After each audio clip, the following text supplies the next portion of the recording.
നമസ്കാരം. സാംസങ് ഒരു front load washing മെഷീൻ്റെ ഡ്രമ്മ് പൊട്ടി എന്ന് ഒരു കംപ്ലൈൻറ്റ് കിട്ടി. ഞങ്ങളത് ഇളക്കിയപ്പോഴേക്കും കാണുന്ന വീഡിയോ ആണ്. ഈ കംപ്ലൈൻറ്റ് വരാൻ മെയിൻ സാധനം ആ ഒരു ഹബ്ബ് കണ്ടോ, മുക്കോണ സൈസിലിരിക്കുന്ന ഹബ്ബ് കണ്ടോ. ഇത് പൊട്ടുമ്പോഴാണ് ഡ്രമ്മ് സ്റ്റക്കായി പോകുന്നത്. അല്ലാതെ ഡ്രമ്മ് കംപ്ലൈൻറ്റ് വരുന്നതല്ല. ഡ്രമ്മിനെ ബാലൻസ് ചെയ്യിക്കുന്ന ഈ ഷാഫ്റ്റ് പൊട്ടിപ്പോവും. ഈ ഷാഫ്റ്റ് എന്ന് പറയുന്നത് അലായ് ഷാഫ്റ്റാണ്. ഈ കുറേ കാലം കഴിയുമ്പോൾ ഇതങ്ങ് പൊടിയും. ഇപ്പോഴത്തെ ഷാഫ്റ്റ് എന്ന് പറഞ്ഞാൽ വലിയ ക്വാളിറ്റിയില്ല, പെട്ടെന്ന് പോകും. ഇത് പൊടിയുമ്പോഴാണ് ഈ ഡ്രമ്മ് കയറി സ്റ്റക്കാവുന്ന. അവസാനം സ്പിന്നിടുമ്പോഴൊക്കെ ഭയങ്കര ശബ്ദമായിരിക്കും, ഇല്ലെങ്കിൽ സ്റ്റക്കായി പോകും. ഈ സ്റ്റക്കാവാൻ മെയിൻ കാര്യം ഈ ഷാഫ്റ്റ് പറഞ്ഞാൽ ഈ അലായ് ഹബ്ബ് എന്നാണ് ഇതിന് പറയുന്നത്. അലായ് ഹബ്ബ് ഇത് പൊട്ടുമ്പോഴാണ് വരുന്നത്.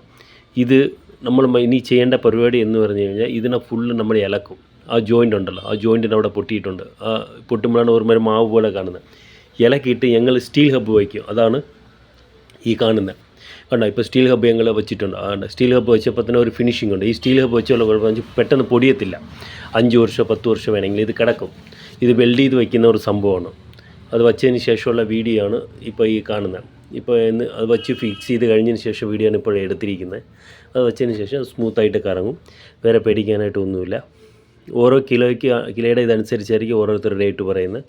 ഫ്രീലാൻസായിട്ട് വർക്ക് ചെയ്യുന്ന ടെക്നീഷ്യനാണ് ഈ സ്റ്റീൽ ഹബ്ബ് വയ്ക്കുന്നത്. കമ്പനി ടെക്നീഷ്യൻ ഒരിക്കലും അത് വയ്ക്കത്തില്ല. അവർ സെറ്റായിട്ടായിരിക്കും മാറുന്നത്.